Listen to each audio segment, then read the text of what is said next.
Assalamualaikum warahmatullahi wabarakatuh. Mari sebelumnya kita buka dengan bacaan basmalah. Bismillahirrahmanirrahim. Alhamdulillahirabbil alamin. Wa bihi nasta'inuhu wa nastaghfiruh. Wa na'udzu billahi min syururi anfusina wa min sayyiati a'malina. May yahdihillahu fala mudilla lahu wa may yudlilhu fala hadiyalah. Asyhadu an la ilaha illallah wa asyhadu anna Muhammadar Rasulullah. Allahumma shalli ala nabiyyina Muhammadin wa ala alihi wa sahbihi wa tabi'in ajma'in. Amma ba'd, fa'udzu billahi minasyaitonir rajim. Ya ayyuhalladzina amanu taqullaha haqqa tuqatih wa la tamutunna illa wa antum muslimun. Baiklah Ibu Bapak sekalian, alhamdulillah di malam hujan kita bisa bermuajah tholabul ilmi, mudah-mudahan mendapatkan balasan fid dunya wal akhirah. Amin. Bapak sekalian, kita langsung saja. Malam ini kita akan membahas tentang mendamaikan orang yang bersengketa. Itu temanya. Ya, mendamaikan orang yang bersengketa. Riyadhus Shalihin 31. Baik, Bapak sekalian yang dirahmati Allah, Islam ini agama yang damai. Ada agama yang selamat dan menyelamatkan, agama yang mendamaikan. Ya. Salah satu di antara ajarannya adalah ada ajaran-ajaran tentang mendamaikan orang yang bersengketa atau mendamaikan hal-hal yang sifatnya perkara yang diperselisihkan orang. Seruan ini dalam surat An-Nisa ayat 114 dikatakan a'udzubillahi minasyaitonirrajim. La khaira fi katsirin min najwahum illa man amara bisadaqatin aw ma'rufin aw islahin bainan nas. Jadi Allah berfirman, tidak ada kebaikan pada kebanyakan bisikan-bisikan mereka, kecuali bisikan-bisikan dari orang yang menyuruh untuk bersedekah atau berbuat ma'ruf atau mengadakan perdamaian di antara manusia. Quran surat An-Nisa 114. Nah, di sini dikatakan la khaira fi katsirin min najwahum. Jadi tidak ada kebaikan pada kebanyakan najwa. Najwa itu bisikan-bisikan, ajakan-ajakan yang sifatnya silent, diam-diam. Jadi bisik-bisik, tidak terang-terangan, itu namanya najwa. Jadi membicarakan sesuatu dengan cara berbisik-bisik. Biasanya ini kepada hal-hal yang sifatnya negatif, itu najwa. Dalam suatu organisasi berbisik-bisik, mengadakan pertemuan-pertemuan non struktural di luar struktur untuk melakukan perbuatan makar, misalnya itu najwa. Nah, pertemuan-pertemuan, pembicaraan-pembicaraan yang sifatnya mengajak kepada perpecahan, pembangkangan, pengkhianatan. Nah, bisikan-bisikan semacam itu disebut dengan najwa. Ya, najwa. Di majelis-majelis juga biasa itu terjadi, misalnya bisik-bisik, ini forumnya jelek banget, kita keluar saja misalnya. Dia mengajak, nah, ini mosok pertemuan semacam ini perlu diadakan.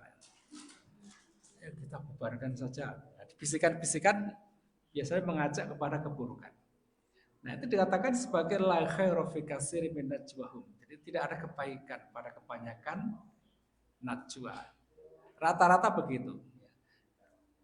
Kecuali ilaman amara bisodaqatin au ma'rufin au islahin bainan nas. Kecuali najwa atau bisikan-bisikan itu mengajak atau menyuruh manusia untuk bersedekah, berbuat ma'ruf, atau mengadakan islah bainanas, perdamaian di antara manusia, sesama manusia. Jadi najwa itu ada dua ya, najwa yang bisikan-bisikan yang sifatnya negatif, buruk, ya, bisik-bisik mengajak pada keburukan, ngerasani keburukan. Ya. Tapi ada juga najwa yang mengajak kepada kebaikan, mengajak manusia. Ini forumnya kok ya kurang meriah, mari kita besok adakan lebih lagi, seru lagi dengan tambah snack, makan dan sebagainya.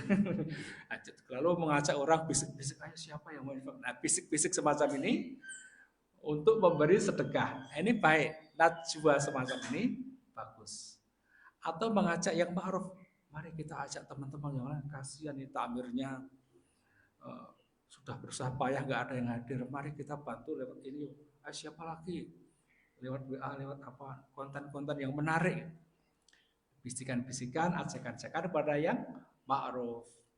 Atau bisikan mengadakan perdamaian di antara manusia. Ini kok tampaknya organisasi kita, ketakbiran kita ada perselisihan. Mari kita adakan pertemuan, ngopi-ngopi, supaya ada perdamaian di antara kita. Kita ramah tamah, adakan sesuatu yang bisa menyatukan mereka. Lalu action dengan secara diam-diam, bisik-bisik untuk mengadakan perdamaian. Nah, ini najwa yang sifatnya boleh dianjurkan. Jadi ada najwa itu bisikan ya. Kalau najwa Shihab saya nggak tahu. Itu juga bisik-bisik masalah negara. Jadi najwa itu ada dua. Najwa yang sifatnya baik, bisikan-bisikan yang mengajak kepada kebaikan, kepada sedekah, amar ma'ruf nahi munkar, atau perdamaian islah bainan nas. Ada juga najwa yang sifatnya mengajak kepada keburukan, kepada pembangkangan, pengkhianatan. Kan ada organisasi biasanya ada yang orang hasad, iri, ingin meraih kekuasaan, lalu mereka mengadakan bisik-bisik untuk makar, bisik-bisik untuk perpecahan, pengkhianatan. Nah, itu namanya najwa yang sifatnya tidak baik. Nah, jadi rata-rata begitu, najwa itu buruk. La khaira fi katsirin min najwahum. Jadi kebanyakan najwa bisikan mereka itu tidak ada kebaikan. Ya, kecuali bisikan atau najwa untuk mengajak pada ma'ruf atau kepada sedekah, perdamaian sesama manusia. Jadi islahu bainan nas. Nah, itu dianjurkan sekali. Bisikan-bisikan mengajak perdamaian di antara manusia. Jadi mari kita berbisik-bisik. Karena kadang satu agenda itu bisa sukses dengan bisik-bisik. Nah, bisik-bisik. Mari kita perbaiki masjid kita ini. Wah, kok dorang harus mangkat ya. Kita aja yuk yang bekerja. Kita galang dana misalnya. Nah, bisik-bisik semacam ini sesuatu yang sangat dianjurkan. Najwa itu ya bukan sesuatu yang formal. Kalau yang formal itu syuro ya. Syuro itu formal. Syuro itu rapat, bermusyawarah, diputuskan, kira-kira itu syuro. Ada sesuatu rembukan, bisik-bisik di luar syuro, itu namanya najwa. Pertemuan sendiri non-struktural, tanpa sepengetahuan ketua, najwa. Nah, rata-rata itu buruk. Tapi kalau hal itu untuk mengajak kebaikan, mengajak kepada sedekah, kepada yang ma'ruf, perbaikan islahu bainan nas, mendamaikan sesama manusia, itu dianjurkan, perbolehkan. Juga dalam surat An-Nisa 128 penggalanya, wal sulhu khairun, dan perdamaian itu lebih baik. Jadi Islam, syariat kita, agama kita itu cenderung untuk kepada perdamaian. Jika ada sesuatu yang dipertengkarkan, coba carilah sesuatu yang bisa mendamaikan. Dan Islam begitu. Misalnya ada seseorang, dua orang atau keluarga yang agak ada pertengkaran, hampir terjadi perpisahan misalnya begitu ya, maka sebaiknya ada yang menolong untuk mendamaikan perselisihan atau pertengkaran mereka. Tentu saja orang yang capable, orang yang memiliki keahlian, memiliki kewibawaan, memiliki kekuatan, memiliki potensi untuk berubah kepada yang baik. Jangan mendatangkan orang yang justru menjadi perpecahan lebih dahsyat lagi. Jadi kalau ada, mohon maaf, misalnya suatu keluarga terjadi perpecahan, itu hendaknya ada yang menolong. Jadi itu dianjurkan. Jadi ada islah di antara mereka. Didatangkan orang yang berpengaruh, siapa saja yang bisa mempengaruhi, dihormati oleh orang-orang yang berselisih itu, lalu mendengarkan perkataannya, mendengarkan tausiahnya. Sebaiknya gini, cari titik temulah, jangan sampai ada perpecahan, ada perselisihan. Marilah berdamai, karena wal sulhu khairun, dan perdamaian itu lebih baik. Nah, misalnya, rumah tangga kami nggak bisa dipertahankan lagi, sudah tidak ada cinta di antara kami. Nah, sebenarnya rumah tangga itu tidak harus berlandaskan cinta, kan pertemuannya begitu, titik temunya. Tidak semua rumah tangga itu harus dibangun dengan cinta, tidak. Bahkan banyak orang itu bisa bertahan tanpa cinta. Yang penting mari kita semuanya mengabdi kepada Allah, saling mendukung kepada kebaikan. Wal mu'minin wal mu'minat ba'dhuhum awliya'u ba'd. Sama muslim dan muslim itu saling menolong, saling menguatkan. Jadi melakukan amal-amal yang saling menguatkan. Kan kalau orang soleh kan tidak menzolimi, tidak saling menzolimi. La darara wa la dirara. Masing-masing tidak boleh mendatangkan bahaya dan membahayakan. Oleh karena itu, mari berjalan pada rel-rel kebaikan saja, ya, tanpa harus ada cinta, itu bisa berjalan dan nanti bisa selesai dengan Allah akan memberikan pertolongan juga. Misalnya sampai akhir hayat tidak ada cinta, tidak masalah.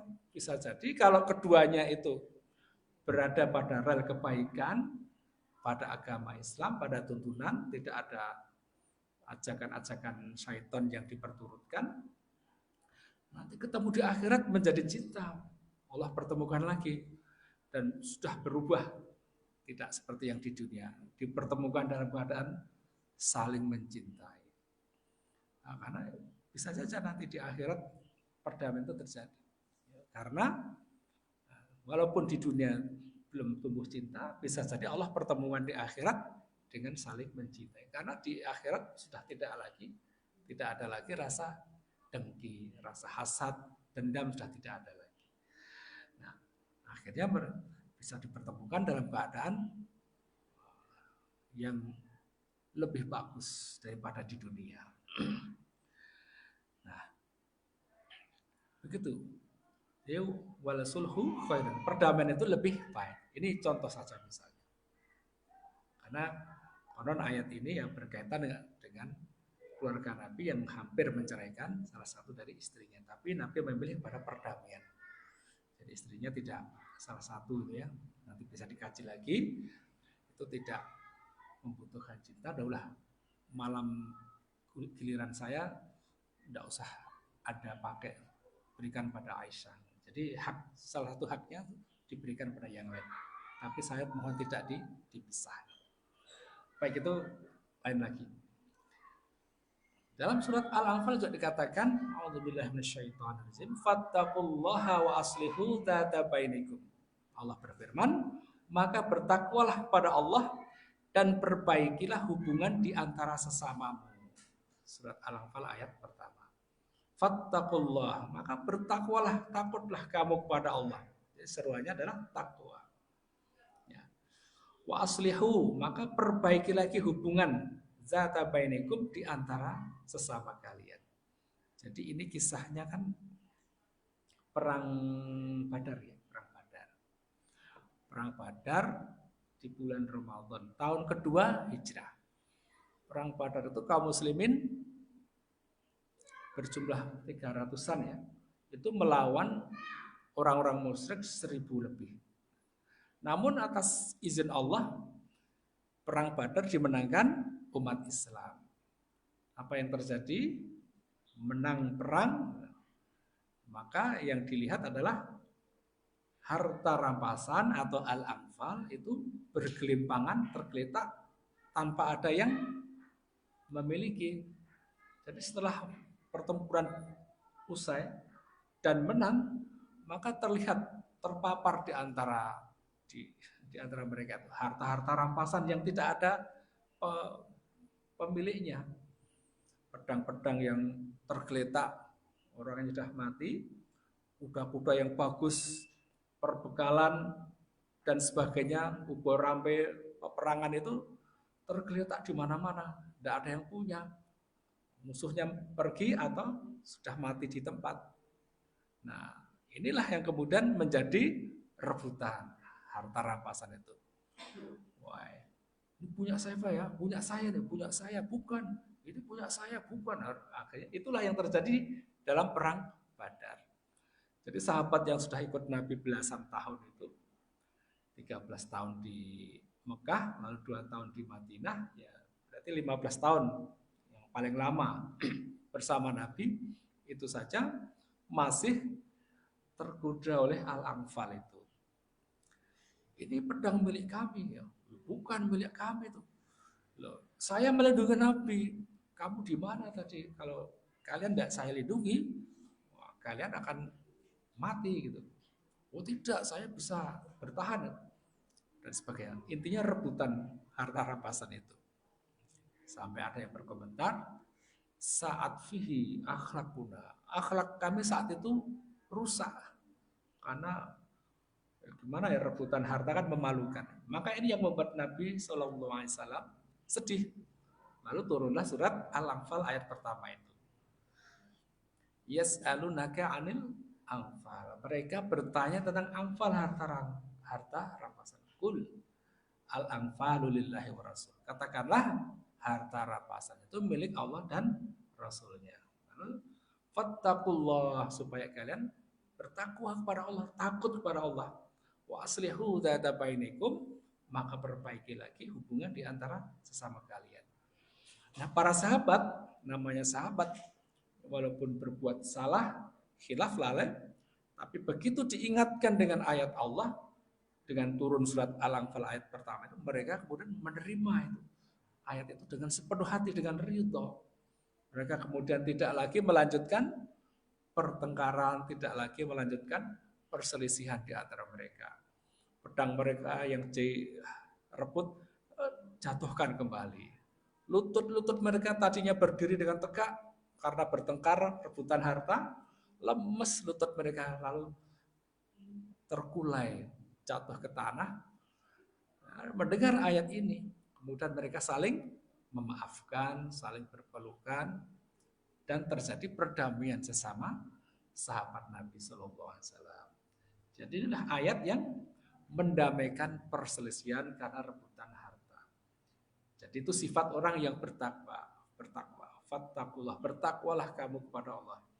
Jadi mereka bersama-sama menuju pada surah Allah, yaitu dengan bertakwa, menuju pada ketakwaan.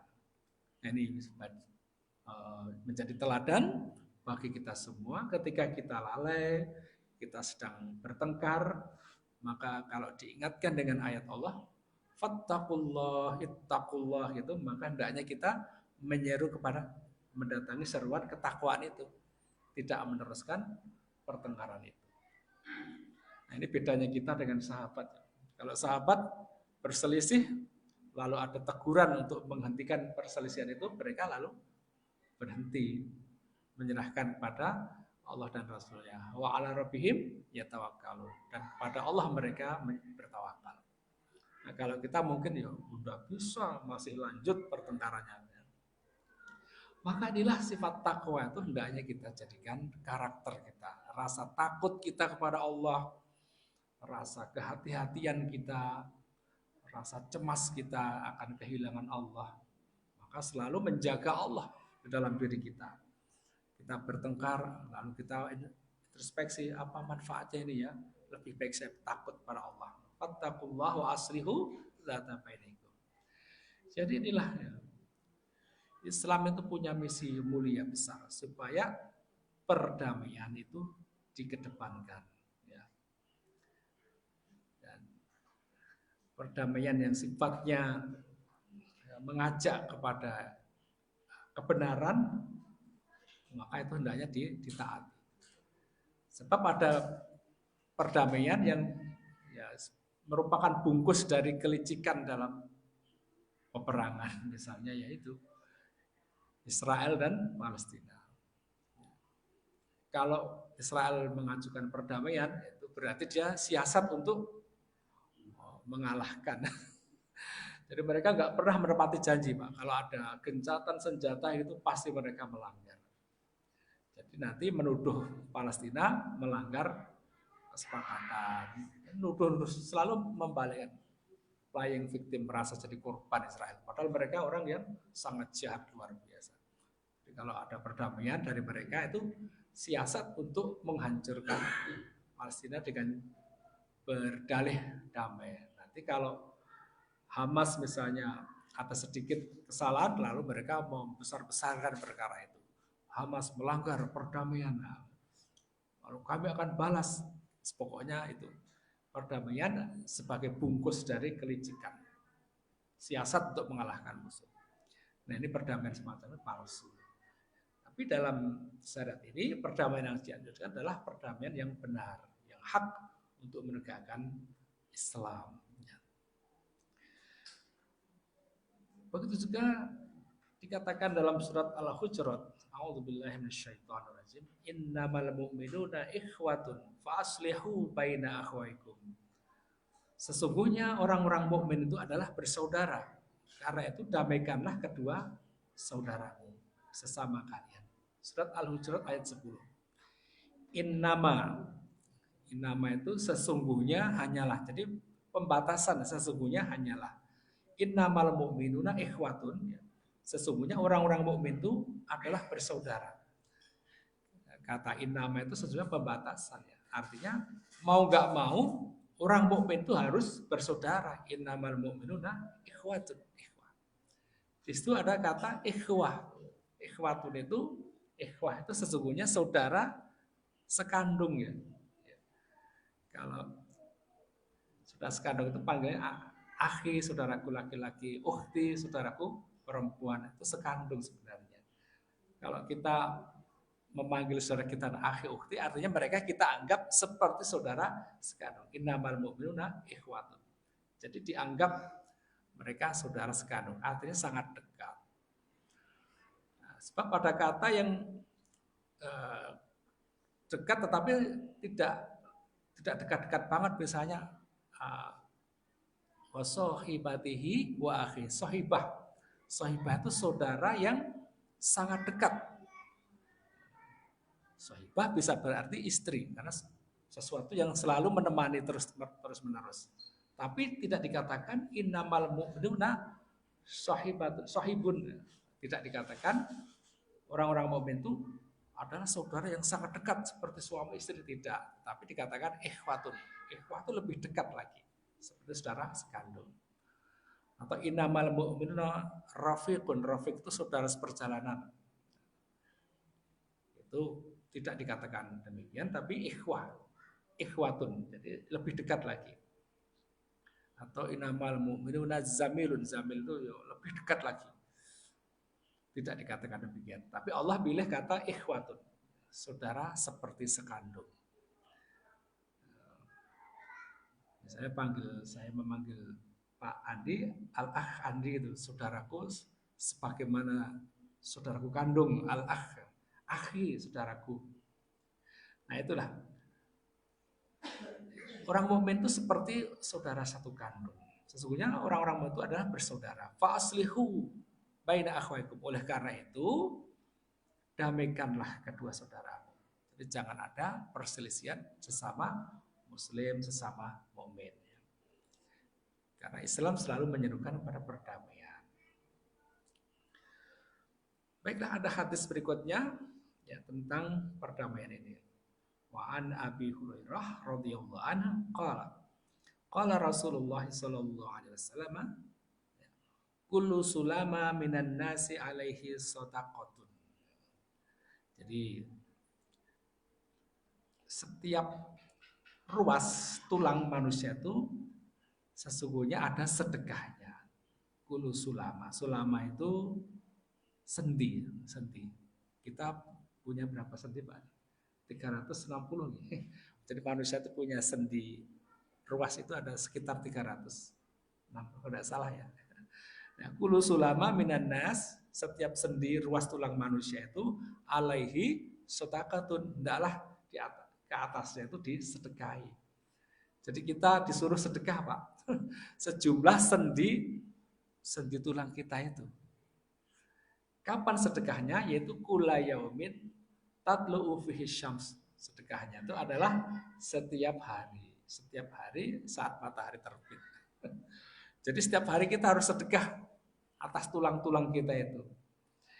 Sebagai rasa syukur kepada Allah, kita punya sendi-sendi yang dengan sendi itu kita bisa menggenggam, bisa meregang. Dengan sendi kita bisa beraktivitas, bisa berbuat sesuatu, dan sebagainya. Banyak sekali yang bisa diperbuat dengan sendi-sendi yang kita miliki. Coba kalau sendi kita nggak berfungsi, kita nggak bisa berbuat apa-apa. Oleh karena itu, selama sendi itu masih bisa bergerak, ya, pokoknya setiap ruas tulang manusia itu sebaiknya disedekahi setiap hari sebagai rasa syukur kita kepada Allah atas nikmatnya, atas selamatnya tulang-tulang kita itu. Nah, sedekah untuk itu macam-macam. Sedekah tidak harus dengan uang ya. Ini sedekah untuk sendi tangan, ini sedekah untuk sendi kaki, tidak harus dengan uang. Tapi sedekah itu banyak sekali macamnya. Apa saja macamnya? Yaitu ya'dilu bainal isnain shadaqatun. Berbuat adil kepada dua orang yang bersengketa itu adalah sedekah. Macam sedekah itu banyak, diantaranya berlaku adil di antara dua orang yang bersengketa itu adalah shadaqatun. Jadi kalau dua orang bersengketa, kita diminta untuk menyelesaikan, maka hendaklah berlaku adil. Berlaku adil terhadap mereka. Walaupun dia satu orang kerabat kita, satunya bukan, maka untuk menyelesaikan persengketaan itu kita harus berbuat adil. Satu sisi mungkin kita benci dengan orangnya, satu sisi kita mencintainya, maka untuk menyelesaikan persengketaan harus tetap dengan adil. Wala yajrimanakum sana'anu qaumin ala ta'dilu i'dilu huwa aqrabu littaqwa.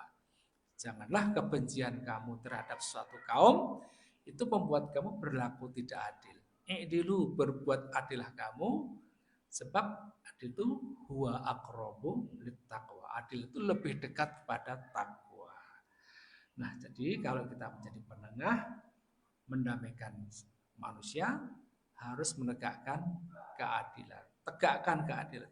Walaupun satu orang itu kita benci, satunya lagi kita cintai, tapi mereka berselisih itu kita harus berbuat adil. Tidak boleh kemudian kita cenderung kepada yang kita cintai dengan melupakan keadilan. Tidak boleh.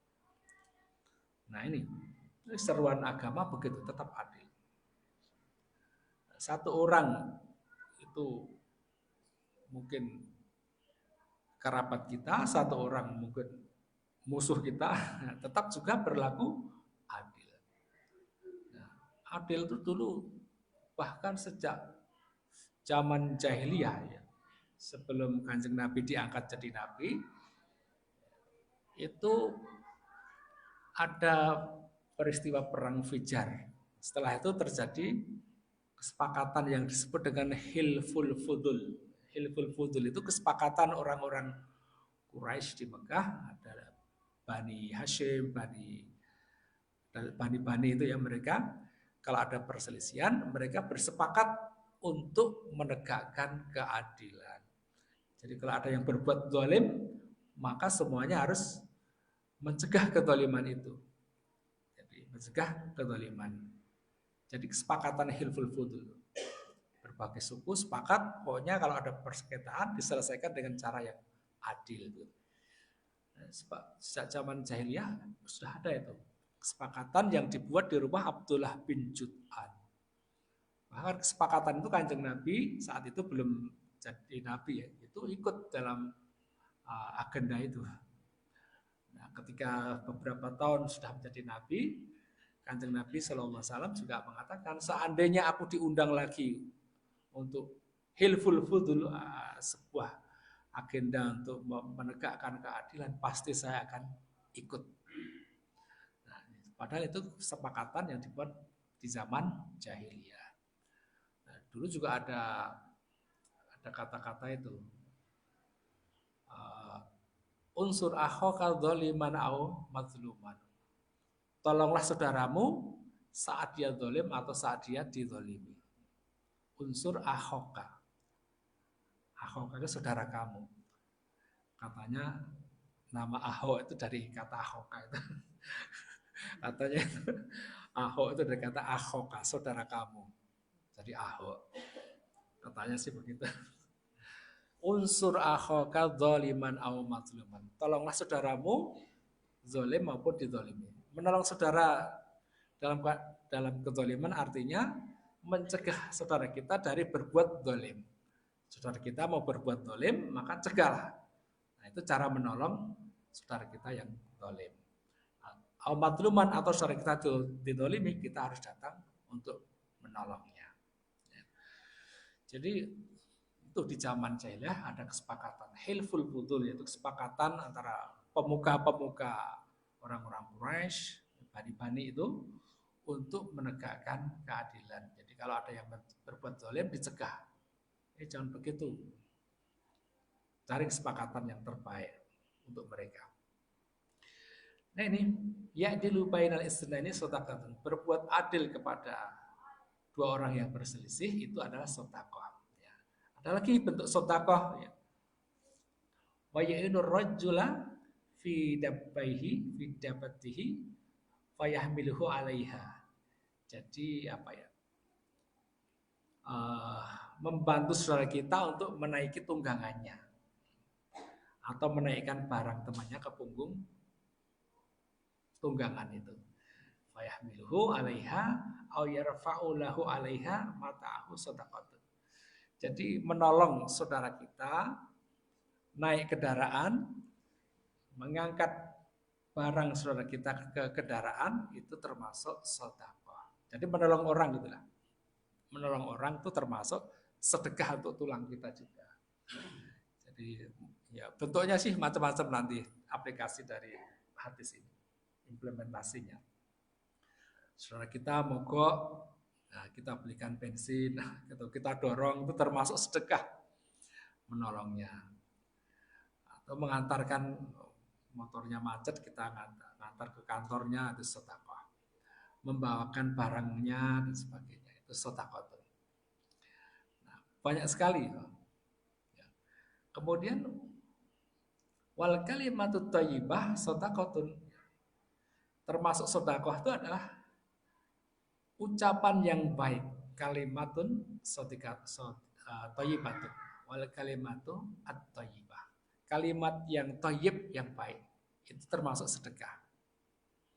Bahkan senyum saja sedekah, teman. At-tabassumu itu sedekah.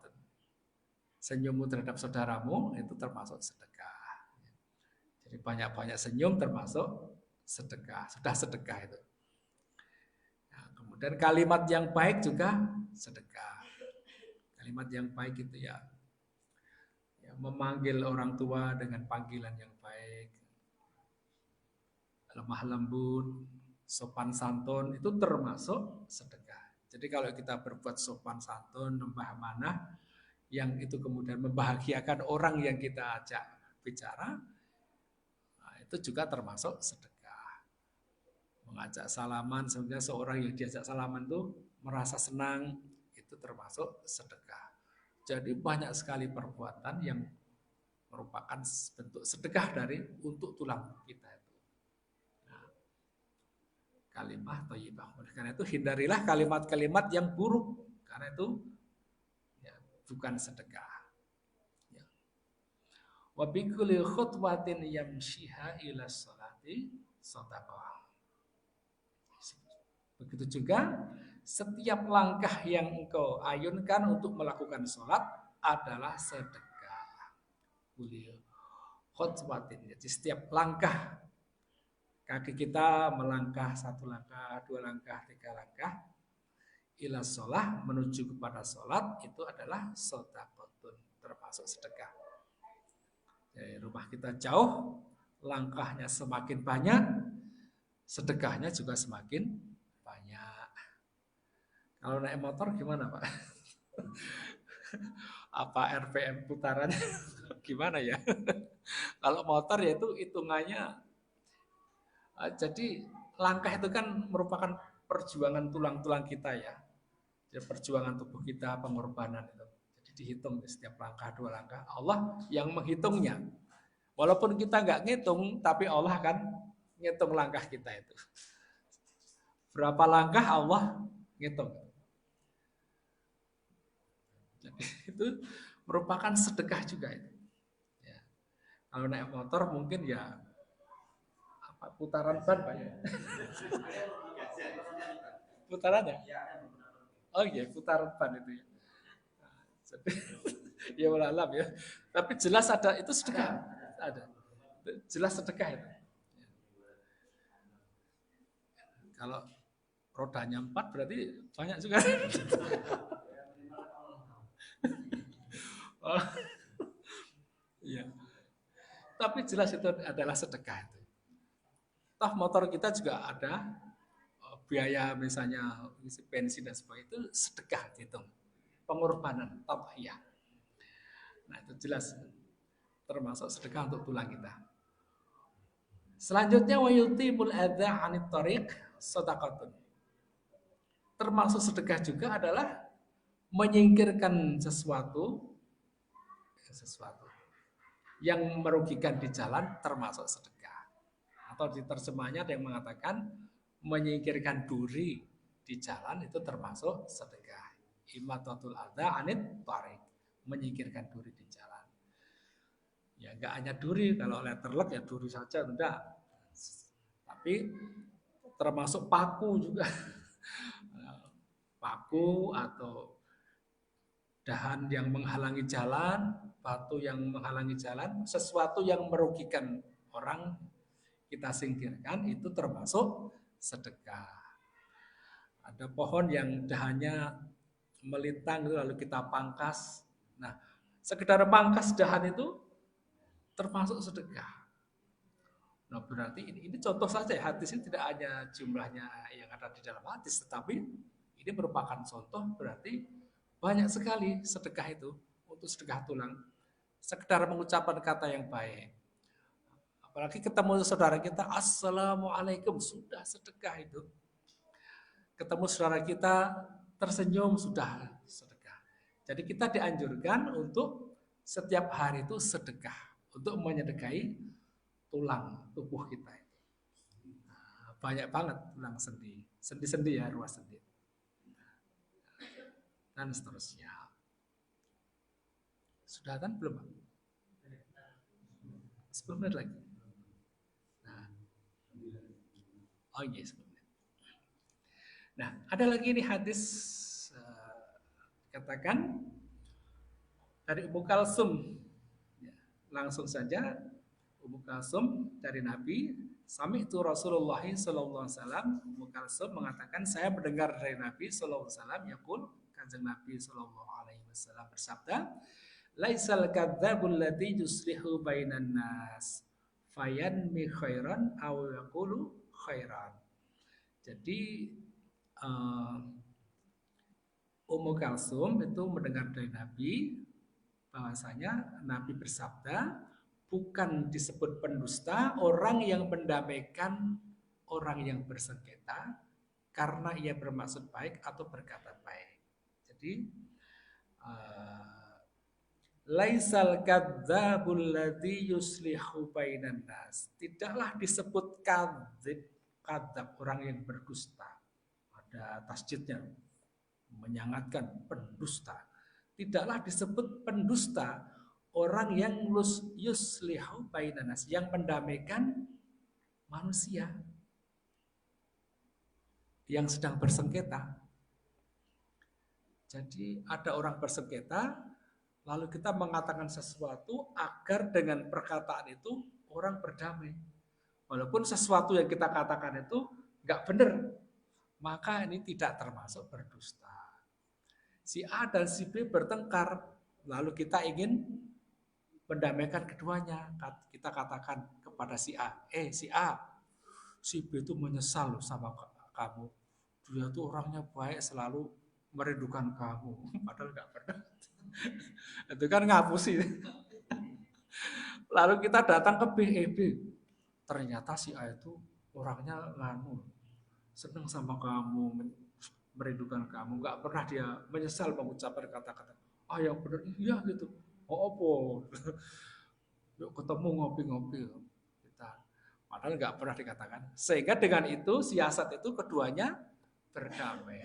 Maka itu tidak termasuk berdusta. Ya. Wah, kamu pendusta mengatakan sesuatu yang benar. Oh, enggak. Itu tidak termasuk laisal kadzabu alladzi yuslih bainan nas. Tidak termasuk orang yang berdusta, orang yang mendamaikan dua orang yang bersengketa. Jadi siasat. Tapi yang cerdas Pak ya, kalau nggak cerdas malah tambah bertengkar. Malah salah ngomong. Wah, aduh. Jadi perkataan yang tidak benar, tapi itu untuk mendamaikan. Maka itu diperbolehkan, tidak termasuk pendusta. Fayan mi khairan. Fayan mi khairan itu lalu dengan itu dia yanmi itu namimah. Namimah itu adu-adu cara Jawa, adu domba. Biasanya namimah itu buruk ya, adu domba. Bahasa Jawa tumbak cucuan ya Pak ya. Tumbak cucuan. Jadi mengambil perkataan orang disampaikan ke orang lain dengan cara jelek sehingga terjadi pertumpahan, pertengkaran, adu-adu itu namimah. Itu namimah. Tapi ada namimah yang diperbolehkan. Jadi adu-adu nih untuk mendamaikan tadi itu. Wayan mi khaira, namimah yang khaira, yang baik, itu diperbolehkan. Wayakunu khaira, dan perkataannya juga baik. Maksudnya baik, dengan cara yang baik, perkataannya baik. Nah itu tidak termasuk namimah. Namimah itu sebenarnya ya buruk aslinya itu ya. Karena diadu domba. Membicarakan orang lain untuk agar terjadi pertengkaran, itu namimah. Ada seperti ghibah. Ghibah itu membicarakan aib orang lain. Itu ghibah. Temannya namimah itu ghibah. Aib orang lain kita bicarakan. Orang lain itu tidak ada. Karena ghibah itu syaratnya ghaib. Orangnya nggak ada, kita bicarakan aibnya. Itu namanya ghibah. Memang benar ada aibnya, tapi kita bicarakan. Tapi dia nggak suka aibnya dibicarakan, itu namanya ghibah. Itu diibaratkan seperti makan bangkai saudaranya. Bangkai saudara itu saudaranya seperti orang mati nggak bisa berbuat apa-apa, kita makan dia, jadi nggak bisa berbuat apa-apa. Itu namanya ghibah. Ghibah itu membicarakan aib saudaranya. Udah memang benar, iya benar. Nah, kalau benar itu namanya ghibah. Kalau nggak benar namanya fitnah.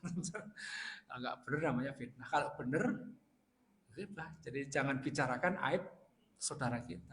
Aib ya. Aib itu sesuatu yang kalau saudara kita ketahui itu nggak seneng. Saya punya aib, nggak seneng aib saya diketahui orang lain. Malah orang lain mengungkap aib saya. Dulu Pak Nur tuh pernah gitu-gitu, pernah mencopet, pernah misalnya begitu. Nah, saya nggak seneng diungkap, tapi kok mah dibicarakan, namanya ghibah. Kalau nggak benar dibicarakan, namanya fitnah. Itu aib, khusus itu aib. Ada lagi namimah. Namimah itu adu domba tadi. Mengambil perkataan buruk orang lain, disampaikan ke orang lain, sehingga menjadi keburukan. Terjadi pertengkaran, itu namimah adu-adu. Nah, ini ada namimah yang diperbolehkan untuk mendamaikan sesama manusia dengan cara yang baik. Maka itu diperbolehkan. Nah, dalam riwayat lain dikatakan, ya, langsung artinya mau nih, saya tidak pernah mendengar beliau membolehkan orang berkata dusta kecuali 3 hal. Jadi dusta itu boleh 3 hal, yaitu dalam peperangan, kemudian dalam mendamaikan orang yang bersengketa, dan seseorang yang menceritakan keadaan istri atau suaminya untuk menjaga hubungan baik keduanya. Jadi bohong diperbolehkan dalam 3 hal. Dalam peperangan, al-harb, nah, dalam perang itu boleh berdusta. Masa perang jujur? Kami di mana tempat persembunyian kamu? Kami bersembunyi di sini loh. Senjata kami cuma sekian. Tidak boleh dalam peperangan. Nah, dulu misalnya ada masa PKI itu tahun 65. Orang PKI nyari kiai, kiainya mau dibunuh, masuk rumah kiainya. PKI datang, mana kiaimu tadi? Itu ada di atas, ada boleh itu. Jadi harus berbohong untuk melindungi Pak Kiai dari pembunuhan para PKI itu. Nah itu dalam perang itu tidak boleh jujur. Jadi boleh berdusta karena perang itu adalah tipu daya. Satu. Bohong yang kedua yang diperbolehkan adalah sedang mendamaikan orang yang sedang bersengketa. Jadi orang yang bersengketa tadi kita boleh untuk berbohong. Al-harb wal islah bainan nas. Kemudian yang ketiga yaitu wahadisur rajuli imra'atahu wahadisul mar'ati zaujah. Jadi bohong yang ketiga itu diperbolehkan untuk menceritakan keadaan istri atau suaminya. Jadi gini gampangannya.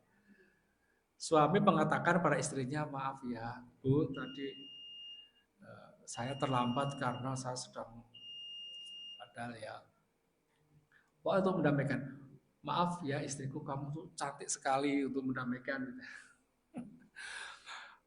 Gombal kepada istrinya itu boleh Pak. Mau mengalam istrinya setinggi-tingginya gombal itu sunnah kepada istrinya. Termasuk istri gombal suaminya, masih ada maksud minta uang gitu.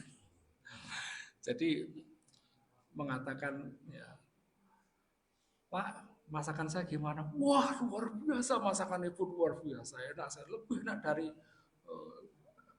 kafe sana itu. Yang benar iya, yakin, padahal nggak enak. Nah itu bohong seperti itu diperbolehkan. Waduh ayah ganteng banget, padahal biasa aja. Nah dan sebagainya itu diperbolehkan. Baik, satu hadis lagi sudah ada. Tapi intinya hadis ini menceritakan dulu ada kericuhan dalam ibadah karena ketika sholat itu para sahabat itu ribut. Abu Bakar ngimami, Kanjeng Nabi datang karena Kanjeng Nabi sedang menyelesaikan persengketaan sebuah kabilah gitu. Nabi menyelesaikan, disuguh, karena sedang disuguh itu sedang dahar, agak terlambat, kemudian Bilal iqamat, Abu Bakar suruh imam. Nah, begitu Abu Bakar imam, Kanjeng Nabi datang, terus para sahabat rame, tepuk tangan, tasfik itu, nah gitu kan, pada tepuk, tapi Abu Bakar nggak noleh gitu. Nah, setelah ribut itu Abu Bakar noleh, kenapa tuh? Oh, ternyata ada Kanjeng Nabi yang harusnya jadi imam, tapi Kanjeng Nabi udah, kamu tetap sholat dengan bahasa isyarat. Abu Bakar nggak mau, tetap mundur. Kanjeng Nabi baru masuk jadi imam. Nah, setelah selesai diimami Nabi, Kanjeng Nabi itu berkata, mengapa kalian bertepuk tangan, laki-laki kok tepuk tangan, tasfik itu untuk wanita. Jadi kalau kalian sedang memperbaiki imam katakan tasbih dengan subhanallah. Jadi kalau laki-laki itu tidak dengan tepuk tangan tasbih itu. Imamnya salah begini. Bagi ibu-ibu ya, bagi wanita. Tapi bagi laki-laki subhanallah. Nah, itu Nabi memberikan solusi atas keributan dalam ibadah itu. Jadi tasbih untuk perempuan, kalau laki-laki dengan tasbih subhanallah. Ya, jadi itu ibadah pun diatur supaya tidak ada pertengkaran. Jadi mendamaikan ibadah itu. Baik, sudah hadzan isya, mari kita tutup dengan kafaratul majlis. Subhanakallahumma hamdika asyhadu an la ilaha illa anta astaghfiruka wa atubu ilaik. Assalamualaikum warahmatullahi wabarakatuh.